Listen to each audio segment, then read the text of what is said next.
Hey everybody, welcome back! At my mom's birthday, she forgot to make a plate for my kid. Said there was none left. But my sister's new boyfriend received a plate. I just took my kid and left. 2 days later, my mom texted, "Can you send me $800? I sent $1 with a note. My mother set a plate for my sister's boyfriend she'd known for 6 weeks. But for my 8-year-old daughter, her only granddaughter, nothing. Not a chair, not a fork, not even a napkin. And she looked me right in the face and said, "I didn't think you'd bring her." At her own grandmother's birthday dinner. My name is Tamara. I'm 34, I've got a daughter named Nora, and a husband named Keith who I'll get to in a minute because trust me, he's a whole separate problem. This all started about 3 months before that dinner. My mom Diane asked to have Nora for the weekend. She called me herself, said she missed her grandbaby. So I dropped Nora off, everything was fine. Until the second day when Nora accidentally knocked over a porcelain angel figurine off a side table. She was spinning around being a kid and her elbow caught it. Shattered. Nora cried her eyes out because she felt terrible. Did my mom comfort her? No. She called me and told me to come get my destructive child who had no home training. When I got there, Nora was sitting on the porch alone with her backpack on. Eyes swollen. My mother didn't even walk her out. I called my mom that night and said I'd replace it, I'd find something even nicer. She said, "You can't replace memories, Tamara. Over an accident. From an 8-year-old. Do you think that's reasonable?" Because I sure didn't. After that, my mom basically erased Nora from her life. No more weekend visits, no more asking about her. If I brought up Nora on the phone, my mom would go silent or change the subject. 3 months of that. And Keith? My husband said the same thing every single time. "Just give her time, babe. Don't rock the boat." That man's answer to everything was to do nothing. I started wondering who he was actually married to, me or my mother. The only person who kept me grounded was my cousin Jolene. She called me almost daily, drove across town just to sit with me. She'd tell me straight, "Your mama is wrong and you don't owe her a performance of forgiveness just because she's your mother." So September comes. My mom's 62nd birthday. My sister Rochelle is planning a dinner at mom's house. She calls me, says bring a dish. I ask, "Is Nora invited?" Rochelle pauses. Then she says, "Mom didn't specifically mention her, but I'm sure it's fine." I told myself we're going because that's what normal families do. Nora spent 2 hours making a card. Glitter, stickers, "Happy birthday Grandma, I love you so much" in her little handwriting. She was so excited. We walk in. The house smells amazing, about 15 people are there and right at the dining table is this guy Trent. Rochelle's new boyfriend. 6 weeks of dating and this man is sitting in my childhood chair eating off my mother's good china. I counted the place settings. Twice. Every seat taken. A spot for me. A spot for Trent who nobody had ever met. But nothing for Nora. I found my mom in the kitchen and said, "Where is Nora going to sit?" She didn't even look up from the oven. I didn't set a place for her. I didn't think you'd bring her. I said, "She's your granddaughter. Why wouldn't I bring her to your birthday?" And she turned around and said, "Tamara, I don't have enough plates and honestly, I don't need her running around breaking things in front of my guests." In front of her guests. Like my child was a hazard. Then I heard it. This tiny voice behind me. Nora was standing in the kitchen doorway. She'd heard everything. She looked up at me and whispered, "Mama, can we go home?" Something broke inside me right then. Quietly. Permanently. I didn't scream. I didn't throw anything. I just took Nora's hand, grabbed my purse and walked toward the door. Rochelle chased after me saying, "Tamara, don't be like that." I didn't answer. And Keith? You want to know where my husband was during all this? Standing in the living room watching football on my mom's TV. He saw me heading out and said, "Where are you going?" I said, "Taking our daughter home. You can stay if you want." He stayed. He actually stayed at the party where his own child was turned away. In the car, Nora was quiet for 10 minutes. Then from the back seat she said, "Mama, does Grandma not like me anymore?" How would you even answer that? I was sitting at a red light with tears rolling down my face. I told her, "Baby, Grandma is going through something. But I will always have a place for you. Everywhere I go you are welcome." I called Jolene when I got home. She listened to everything then said, "Tamara, this isn't about a figurine. This is about control. Your mama is punishing a child to control you." And she was right. Keith showed up at 10 that night. Full stomach. He'd had dinner, had cake, stayed for the whole party. I asked him, "Did you say anything to my mother?" He said, "I didn't want to start a fight at her birthday. Didn't want to start a fight." While his daughter was crying in a car. 2 days later my phone buzzes. Text from my mom.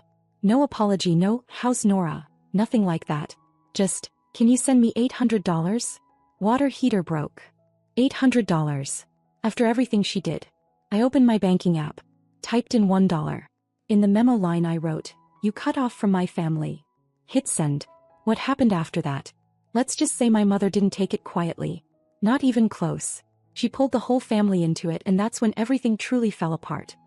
So after I sent that $1 with the memo, "You cut off from my family," my phone didn't ring for about 4 hours. I thought maybe she got the message. Maybe she's sitting there thinking about what she did. Maybe she feels even a little bit of shame. I was so wrong. At 6 in the morning my phone starts blowing up. Not from my mom. From everybody else. My Aunt Patrice called me twice. My Uncle Vernon sent me a paragraph-long text about respecting your elders. Rochelle left me a voicemail that started with, "Tamara, what is wrong with you?" And 2 of my mom's church friends, women I barely know, somehow got my number and texted me Bible verses about honoring thy mother. My mom had called everyone. She told them I disrespected her, humiliated her, and sent her $1 out of spite.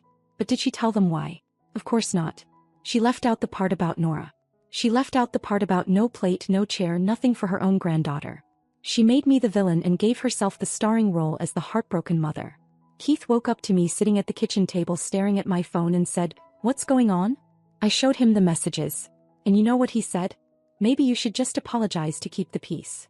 Apologize. To keep the peace. I looked at this man I'd been married to for 10 years and thought, who are you? I told him, "Keith, our daughter was humiliated. She asked me if her grandmother doesn't like her anymore. And you want me to apologize?" He just shrugged. Like I asked him what he wanted for lunch. Then he said, "I just don't want this to become a whole thing." It was already a whole thing.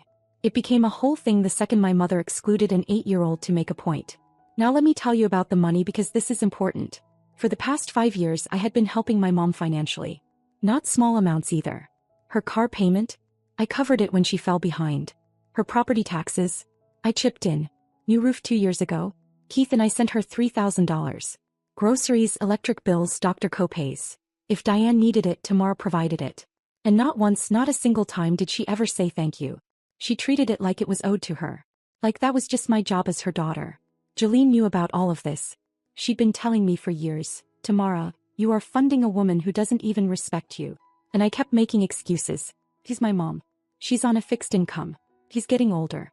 Every excuse in the book. But that morning, sitting at the kitchen table with 30 notifications from people calling me ungrateful, something clicked. I was done making excuses. I called my bank. I canceled the automatic transfer I'd been sending my mom every month. $400 like clockwork.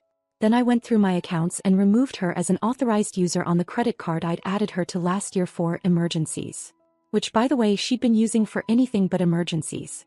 Hair appointments. Restaurant dinners. A new coat from Macy's. But that's another story. When the monthly transfer didn't hit her account, it took my mom exactly 2 days to notice. She didn't call me. She called Rochelle, who called me and said, "Mom says her deposit didn't come through." What happened? I said, "There is no deposit. I'm not sending money anymore." Rochelle went quiet. Then she said, "Tamara, you can't just cut Mom off." I said, "She cut my daughter off first." Rochelle didn't have an answer for that. She tried to change the subject, tried to talk about how Mom is set in her ways and doesn't mean any harm. That's the thing about my family. They always had a reason why Diane's behavior was acceptable.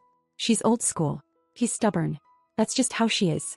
As if being somebody's mother gives you permission to be cruel to a child. Jolene came over that weekend and helped me go through everything. She sat with me while I pulled up bank statements, credit card bills, all of it. In 5 years I had given my mother close to $42,000. $42,000. I almost choked when I saw the number. Jolene looked at me and said, "Girl, you have been paying rent on a relationship that was evicting you the whole time." I laughed. I laughed because if I didn't I was going to cry. And through all of this, Keith's contribution was nothing. Zero. He didn't back me up when I cut off the money. He didn't call my mom and say, "What you did to Nora was wrong." He sat on that couch every evening, watched his shows and acted like our life wasn't falling apart. One night I sat down next to him and said, "Keith, do you even care about what's happening?" He said, "I care. I just think you're making it bigger than it needs to be. Bigger than it needs to be. My daughter gets excluded by her own grandmother. My family turns on me. I'm being called ungrateful by people who have no idea what happened. And I'm making it bigger than it needs to be. Can I be honest with you for a second?" That was the moment I started looking at my marriage differently. Not just this situation. Everything. Every argument where Keith refused to have an opinion. Every family dinner where he went along with whatever my mother said. Every single time Nora needed her father to step up and he stepped back instead. I started keeping a mental list and it got long real fast. About 2 weeks after I cut the money off, my mom finally called me herself. Not to apologize. She called to tell me I was ruining her life, and that she can't survive on Social Security alone. I told her, "Mom, I've been helping you for 5 years and you treated my daughter like she doesn't exist. You had a seat for a stranger at your table but not for Nora. So no, I am not sending you another cent until you make this right." She said, "That child broke something precious to me and you never held her accountable." I said, "She was 8. She cried. She apologized. I offered to replace it. What else do you want from a child?" She hung up on me. After that call, something interesting happened. The family pressure actually got worse for a little while. My Uncle Vernon called me cold-hearted, and even my Aunt Patrice, who I always thought was on my side, said I was taking things too far. But then slowly the truth started leaking out. One of my mom's church friends, a woman named Opal, ran into me at the grocery store. She pulled me aside and said, "Tamara, your mama told us a very different story. She said you didn't come to her birthday at all. She never mentioned anything about your little girl." So my mom didn't just leave out the details. She straight up lied. She told people I skipped her birthday entirely. When I told Opal what actually happened, the missing plate, Nora hearing everything, all of it, Opal's face changed. She said, "Oh, Tamara, that's not right. The truth has a way of getting around even when people try to bury it." But here's the thing that was eating at me more than my mom, more than the family drama, more than any of it. It was Keith. Every day I came home and looked at him and saw a man who was comfortable doing nothing. A man who watched his daughter get hurt and chose a football game. A man who told me to apologize to the person who wronged us because he didn't want things to be uncomfortable. I asked Jolene one night on the phone, "Am I crazy for being angry at him too?" My mom did the actual thing. "But Keith," Jolene said, "the person who watches you drown and does nothing is not better than the person who pushed you in." And that stuck with me. It stuck with me for weeks. Because I was starting to realize that my problem wasn't just my mother. My problem was that I was surrounded by people who expected me to swallow my pain to make their lives easier. My mom wanted me to pretend Nora didn't matter. Keith wanted me to pretend none of it happened. And I was tired. I was so tired of pretending. Something was building inside me. A decision I hadn't fully made yet but could feel forming. It was going to change everything. And I mean everything. My home, my marriage, my entire life. I just didn't know yet how fast it was all going to come crashing down. For about 3 weeks after I cut my mom off financially, I kept waiting for Keith to do something. Anything. Have a conversation with me. Call my mom. Show some sign that he understood what was happening to our family. But every night it was the same thing. He'd come home, eat dinner, sit on the couch and zone out. Like he was a roommate, not a husband. Not a father. One evening I put Nora to bed and came back to the living room. Keith was watching some car show. I stood in front of the TV and said, "We need to talk." He sighed. Actually sighed at me. Like I was interrupting something important. I said, "Keith, in the last 3 months my mother excluded our daughter, I cut off my entire family, and you haven't said one word about any of it. Not one. Do you have any opinion at all about what's happening?" He said, "Tamara, I told you. I don't want to get in the middle of it." In the middle of it. This man was sitting in the center of it. Nora is his daughter too. I said, "You're not in the middle. You're supposed to be on our side. There aren't 3 sides here. There's our family and there's the person who hurt our child. That's it." He looked at me and said, "You're being dramatic." Dramatic. I stood there for a long time just looking at him. And I felt something finish. Like a door closing. Not slamming, just clicking shut. Quietly. For good. I called Jolene the next morning and said 4 words, "I think I'm done." She didn't gasp. She didn't try to talk me out of it. She just said, "What do you need?" That's the kind of person Jolene is. No judgment. Just, "What do you need?" I told her I needed to find an apartment. She said she'd help me look that weekend. And she did. We drove around for 2 days and found a 2-bedroom about 20 minutes from Nora's school. Small, clean, decent neighborhood. It wasn't fancy, but it felt like mine. I didn't tell Keith right away. I needed to get things in order first. I opened my own bank account, moved my direct deposit, started separating what was mine from what was ours. Keith didn't notice any of it. That tells you everything you need to know about how much attention he was paying to this marriage. While all this was happening, something unexpected came from my mom's side. Opal, the church friend who'd cornered me at the grocery store, had apparently told a few people the real story. And it spread. My Aunt Patrice called me one afternoon and for the first time she didn't lecture me. She said, "Tamara, I didn't know about Nora. Your mother told us something completely different. I'm sorry I came at you like that. That meant a lot. It really did. I told her I appreciated it and that I wasn't trying to tear the family apart. I just needed my daughter to be treated like she mattered. Even my Uncle Vernon, who had called me cold-hearted, sent me a text that just said, I heard the full picture. I was wrong. Short, but from Vernon that's basically a love letter. But from my mom? Silence. No apology. No acknowledgement. Just radio silence now that the money was gone and the truth was out. I think she expected the family to pressure me into crawling back. When that didn't work, she had nothing left. Then one Tuesday night I told Keith. Nora was at Jolene's for the evening, so it was just us. I sat across from him at the kitchen table and said, I found an apartment. Nora and I are moving out. I want a divorce. He stared at me like I'd said it in another language. A divorce? Over your mom? I said, no, Keith. Not over my mom. Over 10 years of you standing on the sidelines while I fought every battle alone. Over watching you eat birthday cake the night your daughter was turned away. Over every single time you told me to keep the peace instead of protecting us. I'm not divorcing my mother's behavior. I'm divorcing yours. He didn't yell. He didn't fight for me. You know what he said? Where am I supposed to go? Not, how can I fix this? Not, please don't go. Not, I'll do better. Just, where am I supposed to go? Even in that moment his first thought was about himself. I moved into the apartment the following Saturday. Jolene brought her truck. My Aunt Patrice showed up too, which surprised me. She helped carry boxes and didn't ask a single question. She just showed up. When we finished, she hugged me and said, You're stronger than I ever gave you credit for. Nora adjusted faster than I expected. She liked her new room. She liked that it was just us. One night she was doing homework at the kitchen table and she looked up and said, Mama, it's quiet here. I like it. And I knew she didn't just mean the noise level. She meant the tension. The walking on eggshells. The feeling of living in a house where nobody stood up for anything. He felt the peace even at 8 years old. About a month after I moved out, my mom showed up at Jolene's house. Not mine, she didn't have my new address. She came to Jolene looking for me. Jolene called and said, Your mama is on my porch and she's crying. Part of me wanted to say, good. But a bigger part of me, the part that still remembers being a little girl who loved her mother, said, What does she want? Jolene said, She says she wants to talk. She says she made a mistake. I didn't go that day. Or the next. I made her wait a week because I needed her to understand that access to me wasn't automatic anymore. Then I agreed to meet at Jolene's house with Jolene there. My mom looked older. Tired. She sat on Jolene's couch and she didn't do the thing I expected. She didn't make excuses. She didn't blame Nora. She looked at me and said, I was wrong. I punished that baby over something stupid and I was too proud to admit it. And I lost you because of it. I didn't cry. I thought I would, but I didn't. I said, Mom, you didn't just lose me. You made my daughter feel like she was worthless in your house. She asked me if you didn't like her anymore. She's 8. You did that to an 8-year-old. My mom dropped her head. He said, I know. And I'm ashamed. We talked for a long time.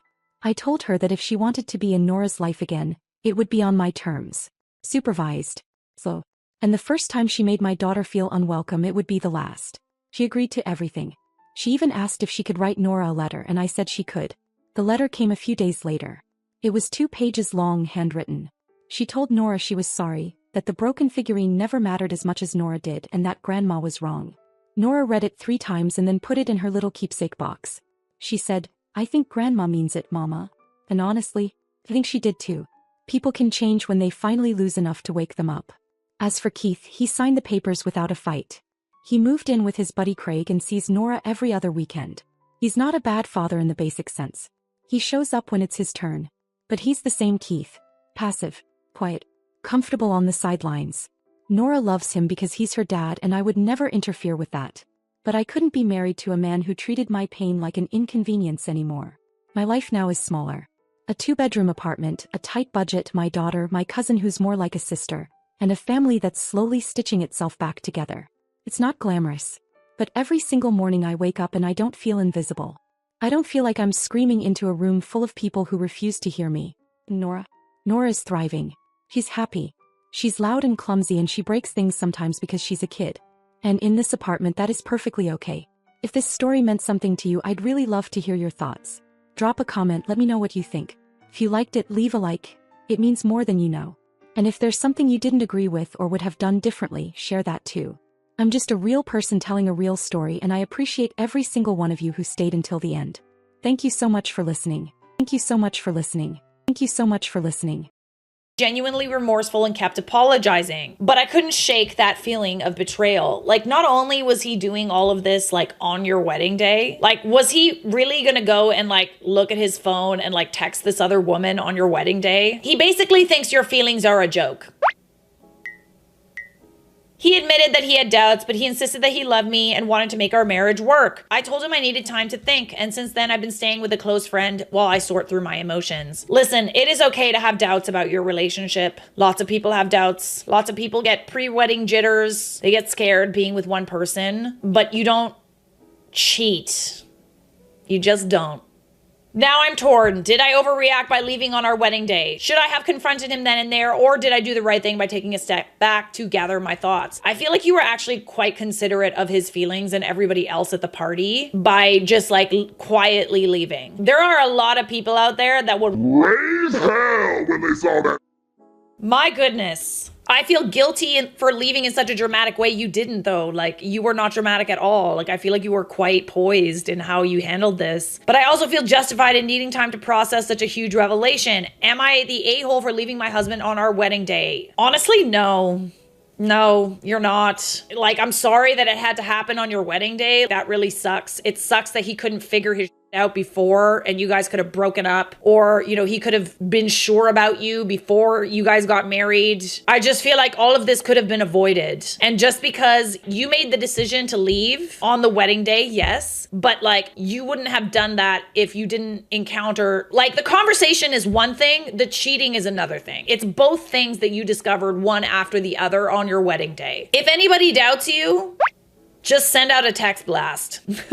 Send out a text blast so everybody knows exactly what happened. I still can't believe that some people are saying that you should like work on the relationship. Like, he just shows no respect to you whatsoever. Huh? Snoo advice said, get an annulment and an STD panel, that's all. Yep. This, and sue him for the cost of the wedding. Literally, like, why would you go through that? Weddings are so expensive. They are so time consuming for everyone else involved as well. Please, for the love of God, please, if you